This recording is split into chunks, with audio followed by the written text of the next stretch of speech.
Hello guys, ये video GST से संबंधित है और जितने भी जीएसटी में रजिस्टर्ड टैक्स पेयर हैं इस देश में उनके लिए ये वीडियो खास है। तो मैं आपको बता दूं, जीएसटी मतलब गुड्स एंड सर्विस टैक्स।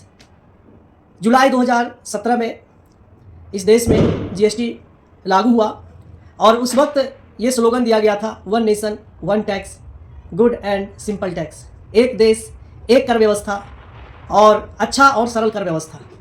लेकिन जुलाई 2017 से अब 2024 आने को है और जीएसटी पे जब आप नज़र करेंगे, जीएसटी डिपार्टमेंट या यूँ कहें जो जीएसटी के लॉ मेकर्स थे और जो वर्तमान में हैं, उनके कार्यों को देख करके ऐसा लगता है जैसा कि जीएसटी भारत देश की कर व्यवस्था नहीं, जीएसटी जो है एक कर प्रणाली का एक प्रयोगशाला बनकर के रह चुका है। क्योंकि आए दिन जीएसटी में नई नई चीज़ों को लेकर आते हैं, इम्प्लीमेंट करते हैं, नई नई चीज़ों को रोज़ जीएसटी में एक्सपेरिमेंट करते हैं। मानो जीएसटी एक कर व्यवस्था नहीं, लेकिन जीएसटी जो है कर प्रणाली की, भारतीय कर प्रणाली की एक प्रयोगशाला है जीएसटी डिपार्टमेंट के लिए, फाइनेंस मिनिस्ट्री ऑफ इंडिया के लिए। क्योंकि मैं आपको बता दूं कि जो स्लोगन आया था 2017 में, वन नेशन वन टैक्स का, तो जब भी आप जीएसटी को जब बारीकी से देखेंगे, समझेंगे, तो आपको ना तो वन नेशन जीएसटी में नज़र आएगा और ना तो वन टैक्स नज़र आएगा। क्योंकि जब भी इस देश में कोई व्यक्ति व्यापार करना चाहता है तो सर्वप्रथम उसको जीएसटी में रजिस्टर्ड होना पड़ेगा, उनको रजिस्ट्रेशन लेना पड़ेगा, है ना। तो जब आप रजिस्ट्रेशन लेने के लिए जब जाएंगे तो आपको वहाँ पर सर्वप्रथम पूछा जाएगा कि आप रेगुलर में रजिस्टर्ड होना चाहते हैं या फिर कंपोजिशन में रजिस्टर्ड होना चाहते हैं, आप रजिस्टर्ड डीलर होना चाहते हैं कंपोजिशन, या फिर पूछेंगे आप SCZ में रजिस्टर्ड होना चाहते हैं, स्पेशल इकोनॉमिकल जोन। तो जब आप रजिस्ट्रेशन लेने के लिए जाते हैं, जीएसटी में रजिस्ट्रेशन लेने के लिए जाते हैं, तो आपको वहाँ कई तरह की बातें, कई प्रकार के रजिस्ट्रेशन के बारे में बातचीत लोग करेंगे, जो टैक्स प्रोफेशनल्स हैं, पूछेंगे आपसे कि आप इसमें रजिस्टर्ड होना चाहते हैं। और यदि आपका व्यापार एक्सपोर्ट इंपोर्ट का है तो वहाँ पर भी आपसे पूछा जाएगा कि आप एक्सपोर्ट इंपोर्ट का काम करेंगे तो आप अलग से आपको इंपोर्ट का एक्सपोर्ट का लाइसेंस लेना पड़ेगा। तो ये तो रही जीएसटी के प्रकार। और फिर आते हैं वन टैक्स की बात करते हैं। तो जीएसटी में सिर्फ एक टैक्स इनवाइस पे लगना चाहिए था, वो GST goods and service tax के नाम पे सिर्फ एक जीएसटी टैक्स इनवाइस पे, है ना, कर के रूप में लगना चाहिए था। लेकिन यहाँ पर भी कई प्रकार के टैक्स इंप्लीमेंट किया जीएसटी डिपार्टमेंट ने, है ना। जीएसटी की जगह पर ये लेकर के आगे IGST, CGST और SGST और UTGST। तो ये चार तरह के कर टैक्स के ऊपर में, इनवाइस के ऊपर में, जो भी जीएसटी का इनवाइस होता है उसमें चार तरह के चीज़ें लगने का प्रावधान है। कोई IGST कहीं पे लगता है, कहीं पे CGST, SGST और कहीं पे UTGST, ठीक है। तो एक कर भी नहीं है और इसके बावजूद भी नित्य नए नए प्रयोग जीएसटी में होते चले गए, है ना। IGST, SGST, CGST, UTGST, इनसे भी जीएसटी डिपार्टमेंट को शांति नहीं मिली, इनको चैन नहीं पड़ा। फिर ये जीएसटी में लेकर के आ गए सेस, है ना। फिर ले आए TDS, TCS। कहने को कि सरकार के लिए जैसे कोई छोटा सा कर है साहब, 0.5% दे देना, 1% दे देना, है ना, 1% लगेगा, बहुत छोटा सा कर है। लेकिन उनको ये नहीं पता है कि ये छोटा सा कर कहने को तो बहुत छोटा है, 0.5%, 1%, है ना, ये 18% नहीं है। लेकिन इस छोटे कर को संभालना, इसके लिए वर्कआउट करना, बुक्स ऑफ अकाउंट में मेंटेन करना, ये बड़े कर के जैसा ही है। ये छोटा मत बोलो, है ना, ये सिर्फ उलझाने और जटिल करने की प्रक्रिया है ना।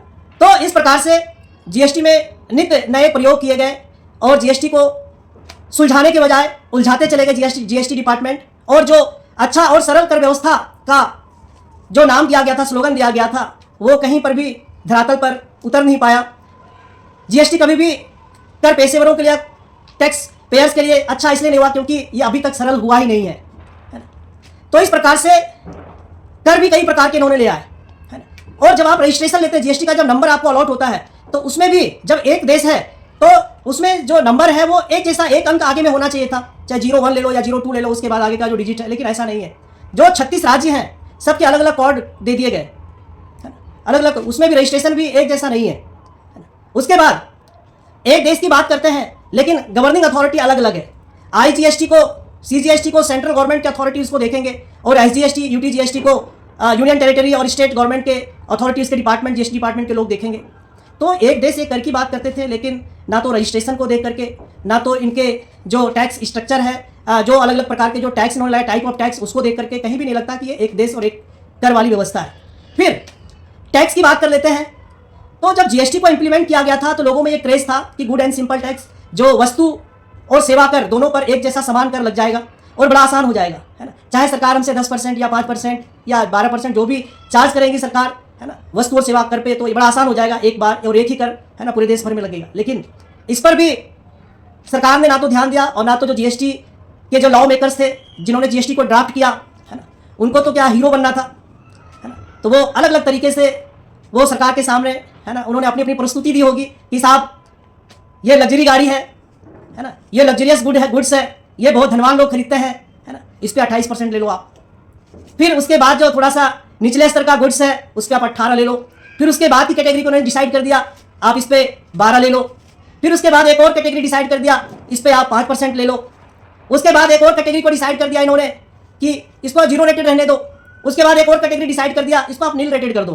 तो जीएसटी के जो लॉ मेकर्स थे, धुरंधर थे, अलग अलग टेक्निकल वर्ड्स लेकर के आए गवर्नमेंट के सामने के, गवर्नमेंट को लगा जैसे जीएसटी के जो लॉ मेकर्स हैं वास्तव में बहुत ही बुद्धिमान है, इतने अच्छे अच्छे टेक्निकल वर्ड लेकर के आ रहे हैं, वास्तव में सही है, ये 28 रख दो, 18 रख दो।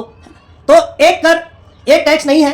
फिर उसके बाद आईजीएसटी के द्वारा सरकार टैक्स पेयर से या कहें देश की जनता से वो टैक्स वसूल रही है, सीजीएसटी के माध्यम से, एसजीएसटी के माध्यम से, और यूटीजीएसटी के माध्यम से, और सेस के माध्यम से, और टीडीएस के माध्यम से, और टीसीएस के माध्यम से, है ना। इनसे भी इनकी बात नहीं बनी, क्योंकि ना तो इनको चैन से रहना है और ना तो करदाता को और मतदाता को चैन से रहने देना है, क्योंकि बिना उसकी नहीं किए इनको नींद तो आनी रही, है ना, आएगी नहीं। तो फिर ये ले आए एक टेक्निकल वर्ड लेकर के आगे, जो जीएसटी के लॉ मेकर्स है, जो जीएसटी के एक्सपर्ट्स है, उन्होंने सरकार के सामने रखा, साहब आरसीएम ले लो, है ना, आईजीएसटी हो गया, CGST, SGST, cess, UTGST, TDS, TTS, TCS, अब ऐसा करो आप आरसीएम के द्वारा टैक्स वसूलो, है ना। और उन्होंने बहुत अच्छे तरीके से सरकार को समझाया होगा कि साहब रिवर्स चार्ज मैकेनिज्म होगा ये, है ना, जो लोग अनरजिस्टर्ड हैं, है ना, तो उनके ऊपर आरसीएम के द्वारा टैक्स वसूलो रजिस्टर्ड लोगों से।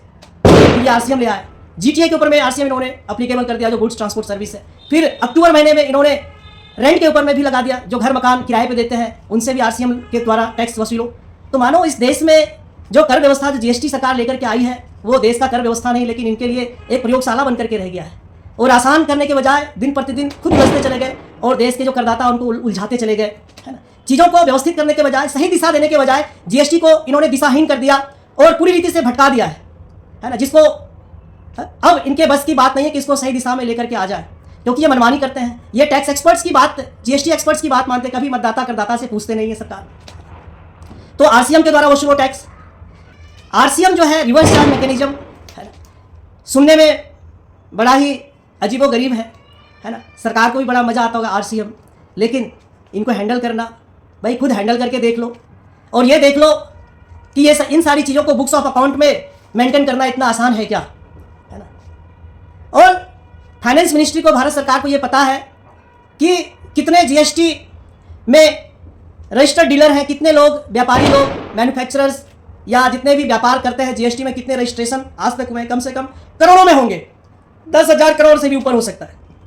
लेकिन जीएसटी प्रैक्टिशनर्स कितने हैं इस देश में, इस चीज़ को सरकार ने कभी सोचा नहीं, है ना। जीएसटी में प्रयोग करने के बजाय, नित्य नए प्रयोग करने के बजाय सरकार को चाहिए था कि इस देश में करोड़ों जीएसटी प्रैक्टिशनर्स होने चाहिए थे, कर पेशेवर होने चाहिए थे, ताकि जो एमएसएमई है उनका books of account easily handle हो सके, मेंटेन हो सके। क्योंकि अभी तक जो कर पेशेवर हैं जीएसटी के, है ना, जो टैक्स प्रोफेशनल्स हैं वो लाखों में ही हैं, तो इतने करोड़ों को संभालना इतना आसान नहीं है। जो जीओएम है, जो जीएसटी के ग्रुप ऑफ मिनिस्टर्स हैं, वो इस बात को एक बार बैठ के सोचे तो उनकी नींद उड़ जाएगी कि वास्तव में करोड़ों लोगों को कैसे हैंडल कर सकते हैं। चलो मान लिया कि जो लोग कॉर्पोरेट बिजनेस वाले, जिनका करोड़ों में टर्नओवर है, मल्टी करोर्स है, उनके पास में तो डिपार्टमेंट है, अकाउंट्स का डिपार्टमेंट है, अकाउंट्स के ऑफिसर्स होते हैं, जीएसटी का अलग डिपार्टमेंट होता है, उनके पास प्रॉपर सब एक सेटअप है, वो चीज़ों को हैंडल कर सकते हैं। लेकिन जो एमएसएमई, जिनके पास कंप्यूटर ही नहीं है, जो आज भी मैनुअली बिल बनाते हैं, है ना, जो बिल सुबह बनाकर शाम को जाके सीए को, अकाउंटेंट को दे करके आना पड़ता है उनको, और इस तरह से कितनी मशक्कत करनी पड़ती है, व्यापार करना, बिल बनाना, बिल सीए के दफ्तर में पहुंचाना, है ना, फिर उसके बाद जब जीएसटी का रिटर्न भरा जाता है तो फिर उनको ओटीपी देना, और ये सब मानो जैसे कि सरकार ने जीएसटी इंप्लीमेंट करके मानो व्यापारियों का नींद हराम कर दिया हो, यानी व्यापारी व्यापार ना करे सिर्फ सरकार के लिए ही काम करे, मतलब टैक्स जमा करने के लिए वो काम करता रहे। क्योंकि जो व्यापारी हैं इस देश में, या मान लें जो कर पेशेवर्स हैं, वो भी फुर्सत में नहीं है अभी। तो मानो उनके पास में ना तो उनका घर है, ना परिवार है, ना तो उनके यहाँ पर कभी कोई पैदा होता है बच्चा, ना तो कभी कोई बुजुर्ग उनके यहाँ पे मरते हैं, और ना तो उनके पे कोई शादी ब्याह होता है। बस सरकार के लिए आप टैक्स देने के लिए काम करते रहो। 10 तारीख आ गया, आप GSTR 1 भरो, फिर GSTR 2 भरो, फिर GSTR 3 भरो, फिर GSTR 9 भरो, फिर 9C भरो, है ना।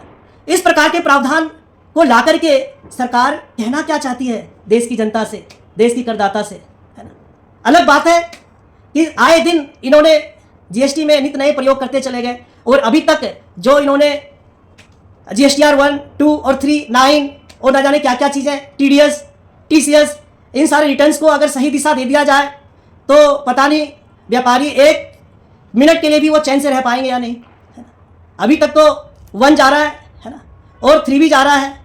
GSTR 3 की जगह 3 भी ले आए, 2 की जगह 2A ले आए, 2 भी ले आए, है ना। नित नए प्रयोग करते जा रहे सरकार, लेकिन फिर भी इसमें चैन और आराम की बात है नहीं, क्योंकि GST को जिस दिशा में जाना चाहिए था वो पूरी रीति से भटक चुका है ना, दिशाहीन हो चुका है GST। और सरकार नित नए एक्सपेरिमेंट करते चले जा रहे हैं, बातों को सुलझाने के बजाय उलझाते चले जा रहे हैं। और खास करके जो पीड़ा है वो MSME की है। MSME इन सारी चीज़ों को वो हैंडल नहीं कर पा रहे, क्योंकि उनका टर्नओवर ज़्यादा नहीं है, उनके पास में कोई डिपार्टमेंट नहीं है अकाउंट्स का कि वो तरीके से हैंडल कर पाए, ना उनके पास ऐसा पर्टिकुलर स्पेशलिस्ट का कोई पूरा स्टाफ है कि चीज़ों को हैंडल कर सके। फिर इनकम टैक्स के लिए बुक्स तैयार करो, फिर कई लोग हैं जो TCS काटते हैं, पेमेंट करते उस पर TCS काटना पड़ता है, फिर उसके लिए आप उन सारी चीज़ों को मेंटेन करो, हैंडल करो। तो सरकार को चाहिए कि एक सरल कर व्यवस्था को इस देश में इम्प्लीमेंट करे, और अभी ज़्यादा एक्सपेरिमेंट करने के बजाय भारत सरकार को, फाइनेंस मिनिस्ट्री को और GST के जो ग्रुप ऑफ मिनिस्टर्स हैं उनको इस बात पे काम करना चाहिए कि कैसे इस देश में करोड़ों की संख्या में GST प्रैक्टिशनर्स हों, ताकि चीज़ों को हैंडल और टेकल किया जा सके, MSME भी सारी चीज़ों को संभाल सके। तो करोड़ों GST टैक्स प्रोफेशनल्स होना चाहिए। अभी तक जो GST है जो चल रहा है वो सिर्फ और सिर्फ GST की वजह से, जो GST सुविधा प्रोवाइडर है, जो ऐप है, जो टैली अकाउंटिंग है, BG अकाउंटिंग है, और भी न जाने बहुत सारे जोहो ऐप है, ये ऐप की बदौलत अभी तक संभला हुआ है, नहीं तो GST पूरी तरीके से बर्बाद होकर रह जाता, है ना। लेकिन फिर भी अभी बहुत कुछ करने की आवश्यकता है। तो भारत सरकार से गुजारिश है, फाइनेंस मिनिस्ट्री से, कि आप नित नए एक्सपेरिमेंट करके और GST को जटिल बनाने के बजाय आप सर्वप्रथम ये काम करें कि कैसे इस देश में करोड़ों की संख्या में GST, है ना, प्रैक्टिशनर हो, कैसे टैक्स प्रोफेशनल्स की संख्या बढ़े। क्योंकि आज की जो पोरा पार्टी इस देश में, लोग कलेक्टर बनना चाहते हैं, लोग डॉक्टर बनना चाहते हैं, लोग इंजीनियर बनना चाहते हैं, लेकिन कोई भी GST प्रैक्टिशनर्स नहीं बनना चाहते, कोई भी अकाउंटेंट और इन सारी चीज़ों को हैंडल करने वाला बनना नहीं चाहते हैं। तो ये मुद्दा है, ये विषय है कि सरकार को इस पर विचार करना चाहिए। Thank you.